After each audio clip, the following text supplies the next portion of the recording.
Sehingga kriteria Jakarta itu bisa berlaku di NTT, kriteria Jakarta itu bisa berlaku di Papua, dan sebagainya.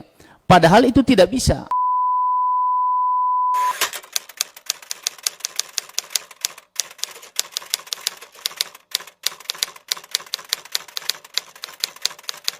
Ya, silakan Pak Anwar.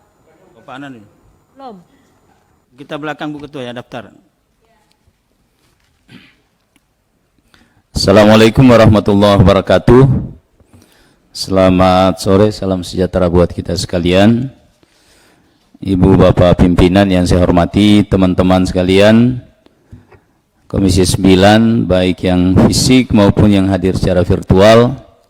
Yang saya hormati Pak Sekjen, Pak Dirjen, Pak Ketua Dewan Jaminan Sosial Nasional, Pak Ketua Dewan Pengawas JKN, Pak Dirut BPJS, dan seluruh staf yang hadir pada kesempatan ini. Yang pertama, menyambung apa yang disampaikan oleh teman-teman tadi, Ibu Dewi, Pak Saleh, saya hanya ingin menambahkan beberapa hal. Yang pertama, saya tujukan kepada Bapak Ketua Dewan Jaminan Sosial Nasional. Yang pertama berkaitan dengan kepesertaan. Ya. Mungkin perlu diberikan gambaran, Pak, kajian kita soal kepesertaan BPJS ini. Karena sampai dengan hari ini, persoalan BPJS khususnya di lapangan ini berkisar di sekitar kepesertaan. Hari ini saya melihat banyak sekali daerah dengan masa COVID ini yang terpaksa harus memangkas PBI yang ditanggung oleh daerah.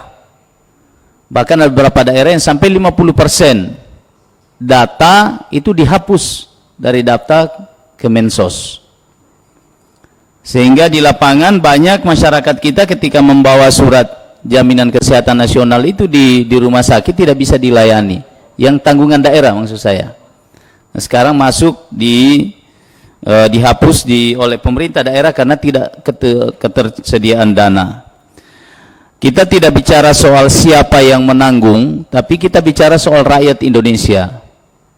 Siapapun dia, apakah itu tanggungan dari BPJS, PBI pusat maupun daerah, yang pasti mereka itu adalah rakyat Indonesia yang harus kita pikirkan bersama-sama.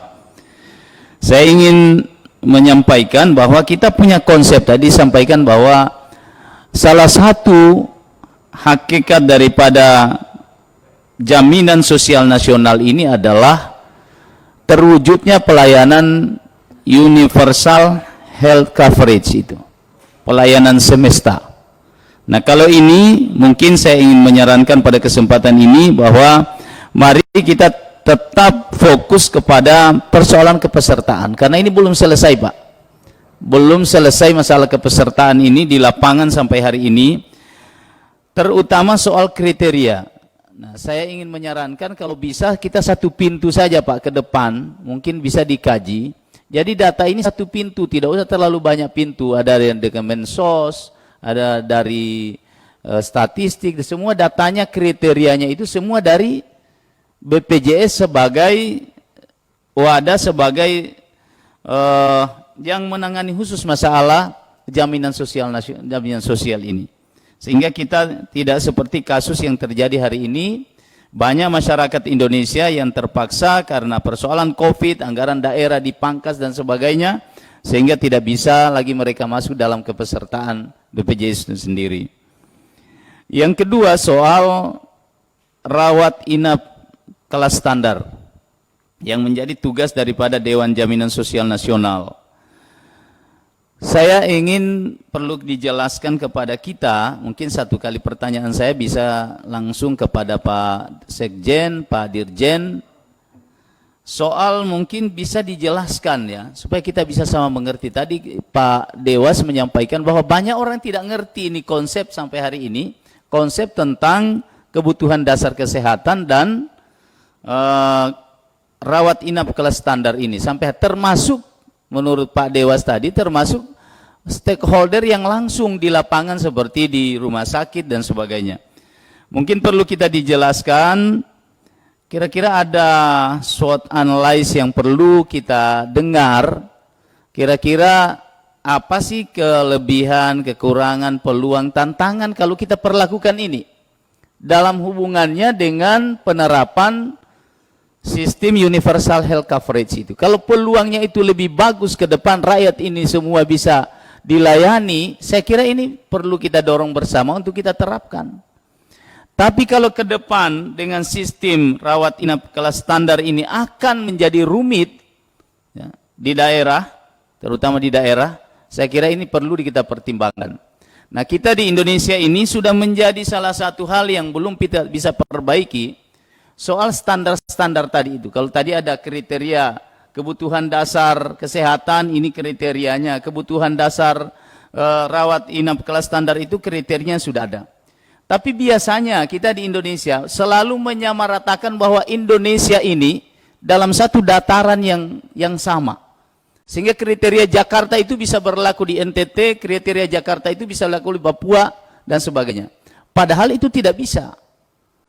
Nah, kalau ini tidak ada analisa yang saya sampaikan tadi berkaitan dengan bagaimana peluang, tantangan, kemudian kelebihan, kekurangan, kalau ini kita gunakan, maka pasti akan bermasalah di lapangan. Kalau bermasalah, mendingan kita kembali ke standar yang ada sekarang, tinggal kita perbaiki. Saya melihat di rumah sakit, kalau pembangunan fisik yang dilakukan oleh Kementerian Kesehatan hampir sudah merata.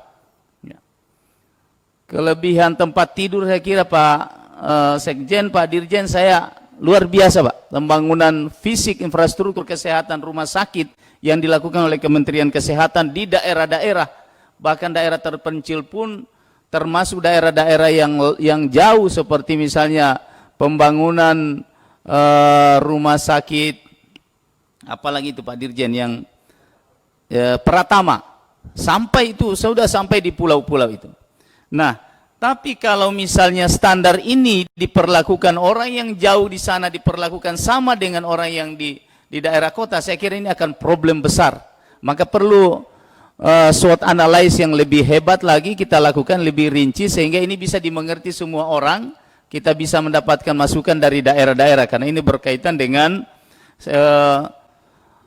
lingkup pemberlakuan standar ini dan tentu kondisional bagi daerah-daerah masing-masing yang tidak sama dengan daerah lain. Kemudian saya ingin juga menanyakan, apakah dengan paket manfaat JKN berdasarkan berbasis KDK dan rawat inap standar ini nanti, ini apa? Bagaimana kira-kira gambarannya Pak ke depan? Ini apa berpeluang untuk menaikkan iuran BPJS atau mungkin akan mengurangi iuran BPJS dengan ini? Apa implikasinya kira-kira? Implikasinya bisa naik atau bisa turun dengan pemberlakuan KDK dan rawat inap ini sendiri.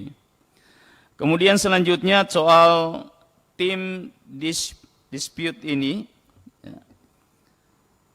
saya ingin menanyakan, tadi sudah dijelaskan oleh Pak Dirjen bahwa ini sudah ada tim. Saya kira ini hal yang sangat positif, karena sekarang ini kita perlu tahu Pak, salah satu problem sebetulnya soal kenapa BPJS ini banyak sekali klaim. Yang dari awal dulu kita bicara BPJS, bahwa salah satu masalah kan soal klaim. Soal klaim ini banyak sekali faktor di dalamnya yang bisa orang bisa bermain di situ. Nah, kita bersyukur karena ya kasus COVID ini tidak bisa dimain-mainkan ya, karena ada parameter khusus soal swab misalnya yang tidak bisa dimanipulasi. Kalau tidak bisa dimanipulasi bahwa ini bisa, dan orang tidak mau juga dikatakan positif. Nah, sehingga saya kira ini tidak terlalu problem. Yang saya ingin sampaikan, apakah tim dispute ini bukan cuma persoalan COVID Pak Dirjen. Kalau bisa tim ini berlanjut kepada seluruh klaim BPJS yang dialukan oleh rumah sakit, ya. Karena ini banyak Pak. Kalau ini kita bicara kembali ke persoalan kita BPJS, ini masih problem ini. Masih banyak klaim rumah sakit hari ini yang tentu masih perlu diklarifikasi sebaik-baiknya, lebih detail lagi sehingga ini bisa kita mengurangi beban BPJS itu sendiri. Saya kira itu beberapa hal yang ingin saya tambahkan pada kesempatan ini. Ini juga tadi soal kriteria kebutuhan dasar kesehatan, saya kira sama Pak Dirjen, ini perlu diteliti baik-baik, ya. Tidak hanya tadi Pak Dewan sudah menyatakan sudah stakeholder sudah, tapi coba kalau bisa Pak diundanglah orang-orang yang daerah-daerah terluar di pulau-pulau sana, kepala daerah atau kepala-kepala rumah sakit daerah terluar yang bisa, supaya nanti penerapan standar ini bisa berlaku sama di seluruh Indonesia. Tentu tidak bisa sama persis yang antara di daerah daratan dan daerah jauh misalnya. Saya kira itu yang dapat saya sampaikan. Terima kasih Bu Pimpinan. Kemudian Pak Anwar Hafid untuk BPJS Kesehatan tidak ada secara khusus soal data Pak ya. Prinsipnya kami memang menerima data dari Kementerian Kesehatan, Kementerian Sosial yang didaftarkan ke Kementerian Kesehatan, dan Kesehatan mengirim pada kami, dan seperti kita ketahui bersama, Kementerian Sosial saat ini sangat konsisten dengan pemanfaatan data di TKS. Jadi kalau di luar di TKS memang lambat laun akan dikeluarkan terus secara bertahap oleh Kementerian Sosial yang dikenal sebagai evolusi dipercepat. Jadi memang ada proses sungguh-sungguh sebetulnya pemerintah untuk pembenahan data. Dari Pak Anwar Hafid. Pak Anwar, jadi tadi mengenai tim dispute ini, diharapkan tidak cuma menyelesaikan masalah COVID. Mohon maaf Bapak, untuk kondisi pembayaran COVID ini, berdasarkan surat dari KMK, itu memang memberikan kewenangan untuk verifikasi itu kepada BPJS, karena kewenangan membayar itu Pak ada pada Dirjen Yankes berdasarkan undang-undang darurat karantina seperti itu. Undang-undang bencana memang itu diberikan kewenangan Yankes akan membayar. Tapi untuk yang klaim yang biasa, yang biasa yang umum, yang membayar itu memang BPJS. Seperti itu. Jadi memang tidak bisa tim dispute kami mengerjakan dua-duanya, tidak bisa Pak. Seperti itu.